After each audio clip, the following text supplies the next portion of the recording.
marriage counseling is extremely important. I have a son who will probably be getting married here in the next year. And one of our encouragements to him is to get premarital counseling.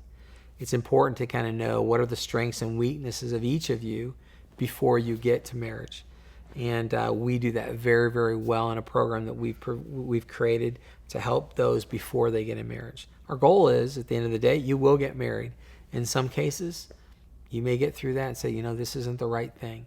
So from a mom or dad who has a child about to get married, or a grandfather or grandmother that says, we want to do this, we would encourage you to look at premarital counseling. In addition, let's say you're married, and marriage is work. I remember my mom and dad saying, hey, it's tough. And the reality is it is tough.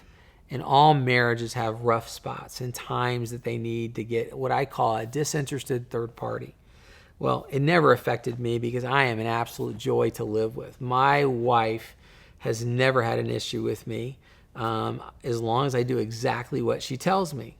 And I'm hoping you're laughing right now. But the reality is my wife and I have benefited from counseling.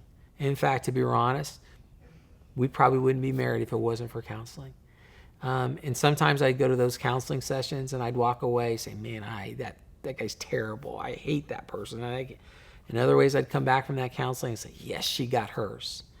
But at the end of the day, I wanted to make sure that my marriage was healthy.